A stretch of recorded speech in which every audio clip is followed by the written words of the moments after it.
ladies and gentlemen, we have now a good time to also discuss. I think it was good, Claire said in the beginning that discuss is something for learning, and this is now time for you to bring up questions and comments and to discuss with the 5 panelists. So I'd like to invite anyone from the floor, if you'd like to come up with any questions. There is from here. You're welcome. And please, it's very good, because there are many new people in the room, if you can also state your name, please. Yeah, Otsura Niwa, Main Commission.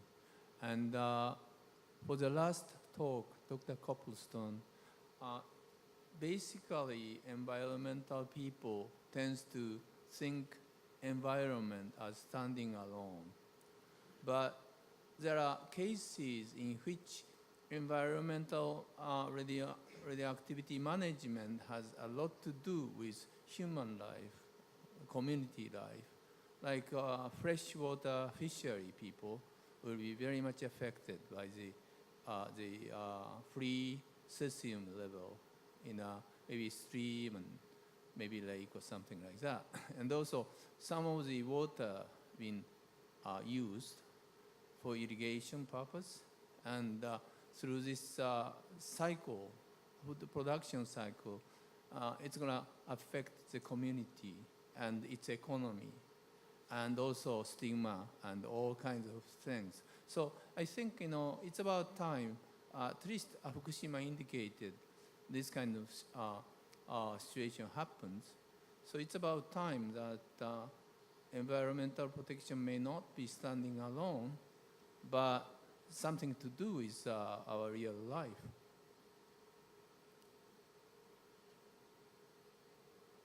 Okay, is that working? Yep, I completely agree with you, and I think we should actually stop thinking about the system of radiological protection in 2 halves and start thinking about it as the single system that we're actually looking at, so we can address some of these issues. I didn't say it when I showed the graphic that Carl Magnus also showed this morning. To me, there are just slight differences in the way you do the assessments and so on, but the overall philosophy, the approach and everything else is about being able to communicate where we are with the radiological protection, what we know about the impacts on wildlife as well as humans. If there was one piece that we perhaps haven't covered, it's the interlink between the environmental impacts on wildlife species such as fish and the potential for the food chain transfer to humans. We don't tend to cover that in many assessments at the moment, but that's something we should be able to cover with an assessment-based approach. But yes, I completely agree with you. Environmental protection should be completely embedded in all our thought processes when it comes to dealing with radioactive contamination. Thank you very much. Are you happy with the answer? Yes? And there is one question over here.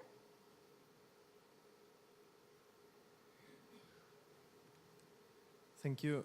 My name is Eduardo Galego from the University of Madrid and member of Committee 4. And I would like to start by thanking Mrs. Sando for the real lesson we have received today from you. I think you have put exactly the recommendations of ICRP where they should be, in the center of people's life. So we are elaborating recommendations to help people to regain, let's say, normal living conditions after such situations like the Fukushima accident. So your experience and your lessons are very relevant to our work. So thank you very much. Second point is that we see also from your talk, that lines are certainly not a solution for this kind of problems. Lines or values are probably necessary to help organizing activities, organizing cleanup, but it's not the solution to separate territories or to separate food, assuming the reference values are the separation between dangerous and safe. This is not the intention. And my question, and this is a personal reflection, is why we are using precise values when the scale of risk is linear. So if we assume linear non-threshold scale of risk, which is linear, why we are using stepwise scales for limits, for reference values, etc. Maybe we should use more gray territories in the regulations, or more linear values. So you may accept an increase in those levels by, for instance, reducing the risk of other factors impacting health of people, like increasing the medical checks, the medical surveys, etc. So this should be better, certainly better reflected in future regulations and in future recommendations. So this is my reflection, and I don't know if somebody from the panel can. Yeah. can Thank you very much add for anything. your very good comments. Is anyone in the panel who would like to comment on this with the sort of clear values and lines, or if there would be another way to present this that would be understandable? Is anyone who would like to comment on this from the panel?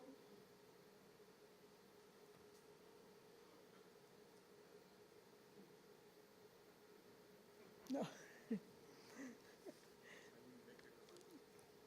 I thought so. No, Eduardo, you are perfectly right. It is not easy, but my feeling is that in such situation, we need some reference levels in order to see where we are starting from and where we are going to. And then we need some a scale of numbers, but the key numbers used as a reference level in the sense of ICRP should be choice according to the situation. It is not à la carte, it is to be adapted to the real circumstances, and also take into account the ethical aspect. And of course, in the case, for example, of a contaminated area, the perception is that the radioactivity which is present is not legitimate. And then the right number should be 0. But it cannot be 0, and then it is as low as reasonably achievable, and we enter in the process.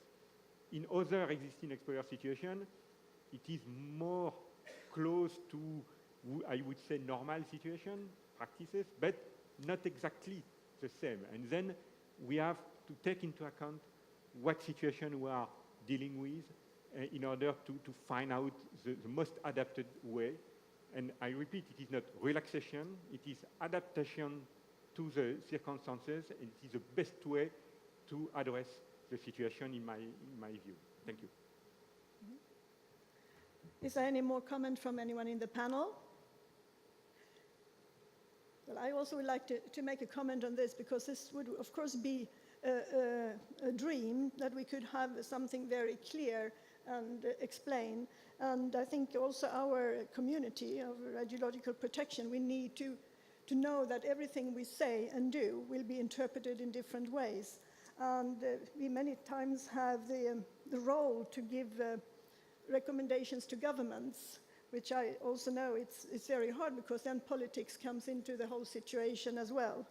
And I know in Sweden, when we had the Chernobyl fallout, and there were discussion on how to set the levels. I mean, it was presented, of course, to the minister. There was different possibilities to go for 1 millisievert, to go to 5 millisievert. And in this case, usually the political system or the government, they choose the lower level because they think they give a safe impression, because they are choosing a lower level. But in many cases, as we heard also from the speech, that will have the opposite reaction. It must be so dangerous because you're choosing such a low level. So these are examples that we have seen, and I think I'd like to comment also on Ryoko's very good presentations. There are so many learnings for us, and the presentation was so clear that nobody else I could think could make it so clear for things that we need to work further on. So thank you very much for the question and the comment. And it's not an easy task, but we have lots to do, and we should make the best use of it. So we are not putting another population in the same situation again, with not being able to explain and put lines to their lives which will destroy their lives. Okay, I will now open again for more questions. I'm looking around. I have one there and one there. To start with there, and I have then four over there. Okay, you in the middle down there. Thank you. So maybe also you can raise up the second one and be behind here, so I know who is online. And then there were about 4 people over there. You can be behind that mic. Yes, please. Just a question for Mike to clarify. Stephen Long from the Australian Radiation Protection and Nuclear Safety Agency. On the CERCLA limits of 10 to the -4 risk of cancer, is that limit derived for all chemicals that might induce cancer, or was it specific for radiation? And if it's not for all chemicals, what is the limits for the other chemicals based on? The 10 to the -4 is the goal for the cleanup for all the contaminants on the site, chemical for carcinogens. So there are reference values for other endpoints, but you are supposed to sum the risk from all the carcinogens on the site such that the site doesn't present a risk greater than around 10 to the -4. It's not a bright line. It might be as much as 3 times 10 to the -4 in some cases. It's still a very stringent standard. And for chemicals, our risk estimates for humans are based on, for radionuclides are based on human epidemiology largely, but the risk estimates for chemical carcinogens are often much less certain because they're based on animal data. Okay. Thank you. He is happy with the answer. Thank you. So, next question here. Thank you. Ted Lazo with the Nuclear Energy Agency. David, you talked about existing situations where the risk to flora and fauna was perhaps above the DCRL and the risk to humans was below the reference level. Under those circumstances, what kind of protective actions would be recommended? And Mrs. Ando, in your consideration, were there any views on protection of animals or protection of plants and non-human wildlife in the Sweatsugi area and in your discussions of what to do and how to manage life as it goes on? Thank you. Thank you, Ted. Will you start, David? Yeah, thanks, Ted. I think the difficulty with that is that we probably haven't had those conversations yet as to how you'd actually deal with that situation. I think that's something we need to discuss and think about. I think, to me, it's about getting the idea of getting environmental considerations into the assessment process at this point in time. And then we're going to need to think about how you actually turn that into something where we can actually recommend approaches to dealing with those situations. If you want my personal gut feeling on it, we need to talk to the stakeholders, the people living in those areas, and decide on the best approach to take, working with the people involved that may be impacted, or their areas may be impacted. And I think it goes back to the comment about food resources and all the other aspects to it as well that has to be taken into consideration. So. Yes? Ryoko, you like to comment as well?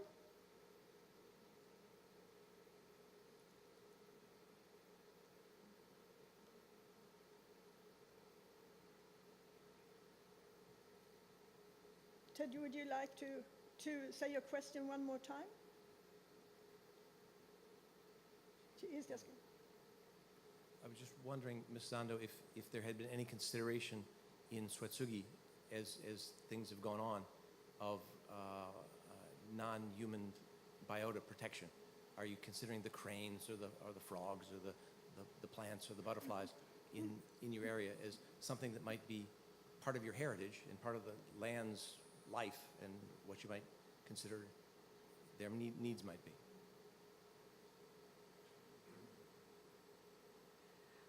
日本語で失礼します。まず人が食べるものについては心配というか測定はしていますし心配してます。でそれ以外のものに対しても他の方と話していると心配している方は結構いるんです。ただそれはもう対策を何かできるというわけではないのでそばに線量計を寄せていってそれで違いが出なければ人の体には関係ないんだよっていうような人にどれだけ影響があるのかというところで私たちは判断するようにしています。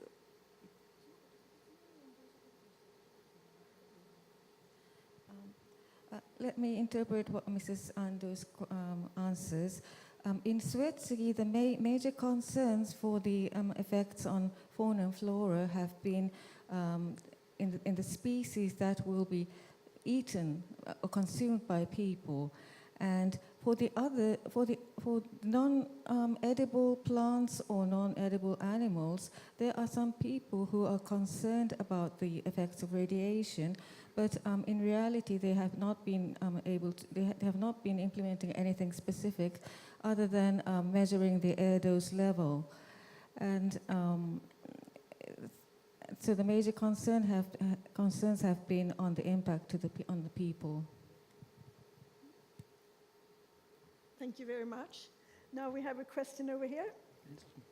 Yes, Sasaki, former main commission member from Japan. Jean-Francois mentioned that classifications of area of existing exposure situation.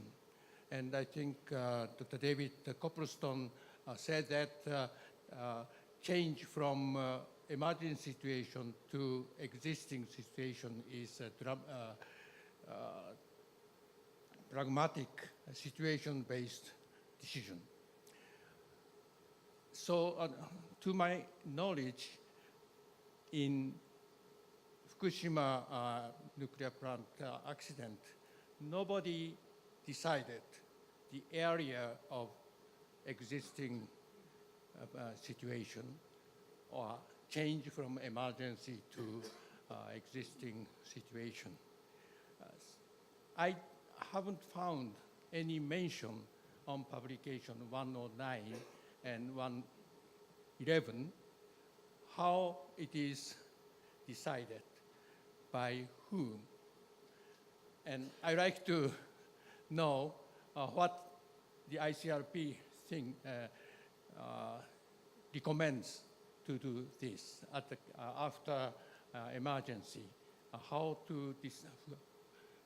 you decide or recommend to decide areas of existing situation, and also the change from the time to change from emergency situation to existing situation. That is the question.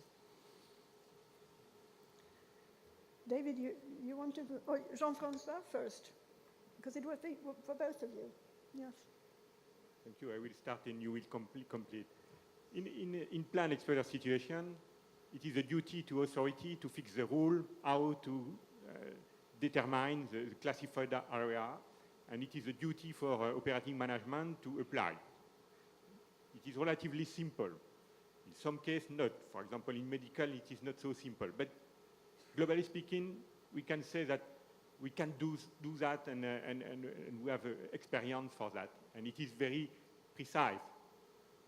In existing exposure situation, the picture is not the same. For example, you mentioned the case of a post-accident situation. We need some area, we need a kind of zoning in order to manage the situation. What is at stake is the protection of the population in that case, and it is a duty for the authorities to determine this zoning. But which authorities? It is not necessarily the radiation protection authorities. It could be the municipalities, it could be the government as such, but it is based on radiological protection consideration, but not only. And it is why we cannot, in advance, give very precise criteria to make this zoning. It is depending on the circumstance, depending on the severity of the accident, depending also, experience shows that we use the administrative lines, but in some cases it is difficult when just a small part of a municipality is out or in, what could be the decision. Not simple, and again, it is the circumstances which are the driver for that. And it is why ICRP cannot give very strong recommendation about that. David? Okay. I agree with what you're saying in terms of the concept, and I think Jean-Francois has explained the reasons for it. I think what I was meaning by it, when it comes to a pragmatic decision, it's about how you change in the communication, how you change in that process of explaining what might happen in terms of what I was talking about for protection of the environment. I think it is very difficult to make that decision, and also who would be responsible. It's got to be the people who, again, coming back to the stakeholders, a collective decision as to when you move from one thing to another. I mean, it's a very difficult approach. I'm not sure if there's much more we can say at the moment. May I ask additional question? Let me put it a more practical way. I know Jean-Francois knows Fukushima situation very well. My question is, at the moment, is Tokyo in existing exposure situation? How about Seoul now? I'd like to know your personal answer.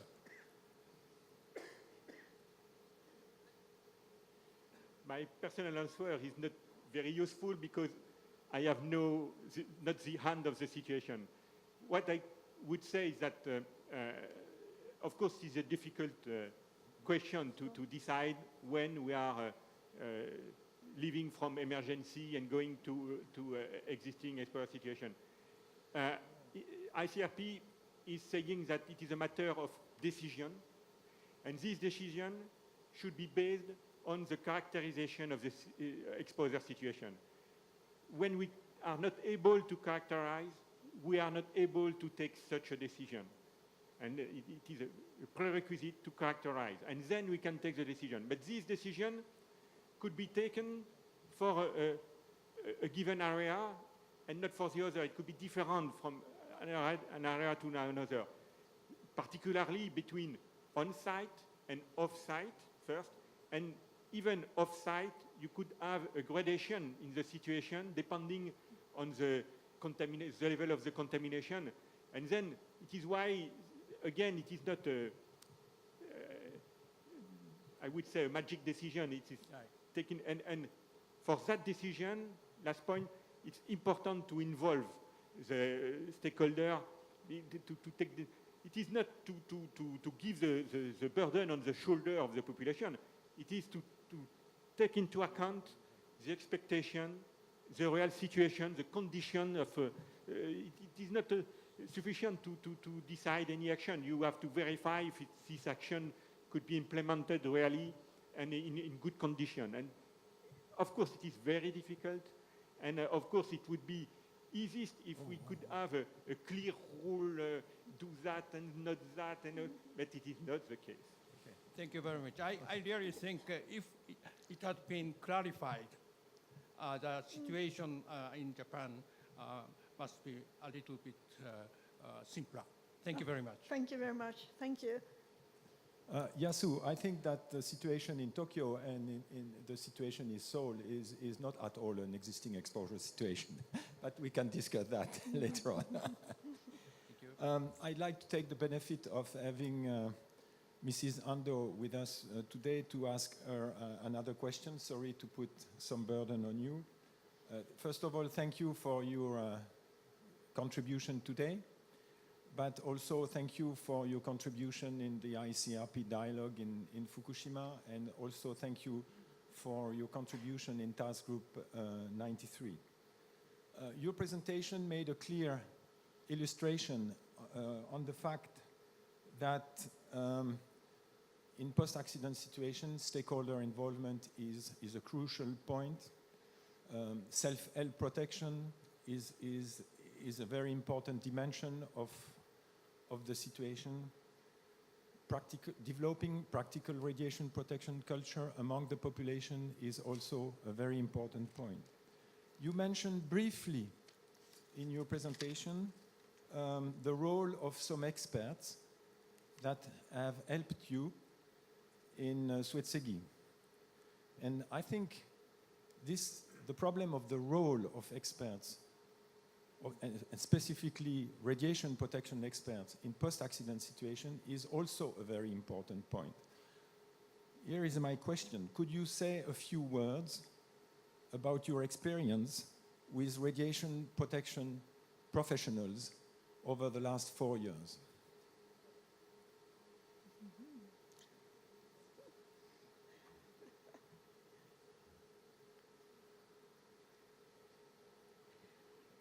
皆さんにとっては悲劇的な答えだと思いますが、ほとんど全く役に立った印象はございません。I am very sorry to say this, but in my personal opinion, radio protection experts have not been very helpful, or I mean, not helpful at all for us. Thank you very much for a very clear answer. May I also ask you a question? Who do you trust? Who would be the ones you trust? 私のプレゼンテーションの中で、福島県立医科大学の宮崎誠先生の名前を出しましたが、宮崎誠先生はもともとは放射線科の独営医です。放射線防護の専門家ではありません。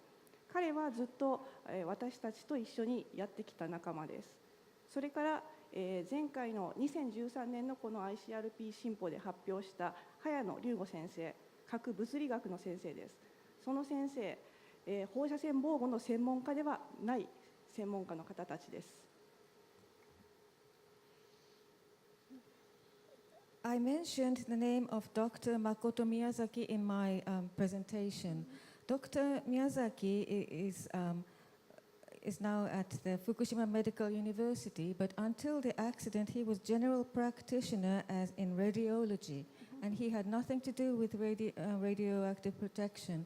But throughout the 4 years, he has walked every step with us, so we rely on him very much. And another person we rely on is Dr. Ryugo Hayano, who presented in the Dubai ICRP. Although his specialty is nuclear physics at CERN and he is a specialist on antimatters, he has gone out of his specialty to help the people in Fukushima. Those are the people I trust. Thank you very much. And I wanted to see if I think there was one very far away there. Yes, so that is mostly the last question of the session. Yeah, Thierry Schneider from CPN in France. I have a question for Mike Boyd. In your presentation, you explained that the calculation, the management is based on risk criteria. My question is how this risk criteria is assessed and in which way you had some debate or interaction with different stakeholders or different experts to see in which way you reach this criteria. Well, Terry, the risk assessment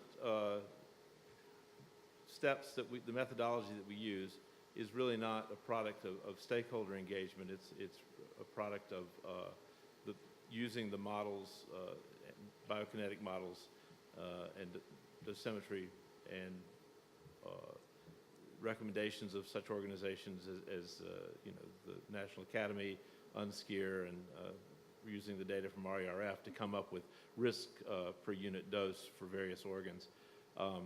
So there really isn't an outreach role other than the peer review process that we go through for validating the science. But the Superfund program itself, I should have mentioned this perhaps, but didn't really have time. The Superfund program is intensely focused on stakeholder engagement. When we set a cleanup goal for a particular site, it's always within that range, that band of risk, and it involves working closely with the communities to decide what their goals for the site are, what they want to see the site being used for in the future, how they want to see the resources applied. So there is a stakeholder component in the cleanup decision-making process, but the risk assessment process is more based on peer-reviewed science. Thank you very much. I have a short question for our guest from the Air France, Gerard, and I hope there is a short answer as well. First of all, are we as frequent flyers at risk, as you see it? And the second question, is the unions involved in pushing these with radiation doses?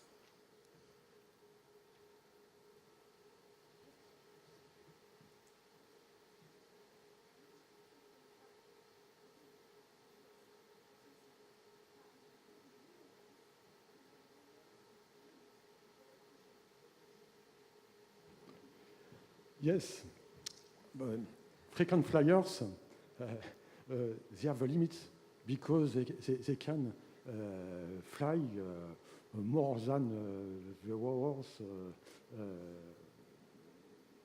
in the business, and they are the frequent flyers at the same risk of highly exposed pilots or cabin crews.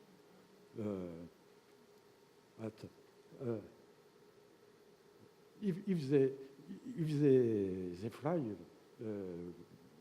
very many times, or their job involves they have business on the ground also. Yes, if they have at the same risk of cabin crews. Several epidemiological studies have been conducted, and what we notice, an excess of risks of malignant cancer, melanoma cancers. But could it be attributable of a cosmic radiation? We think it's better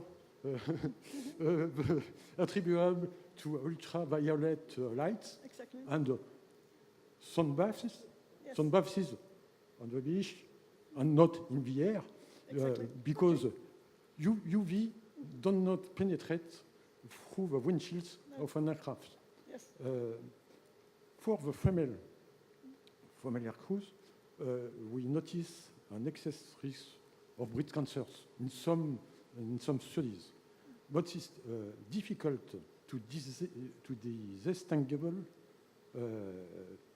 the factors: cosmic radiation, reproductive status, genetics, and even jet lags. Jet lags. Oh. So it's very difficult to say that. What is directly attributable to cosmic radiation? Now we cannot say that.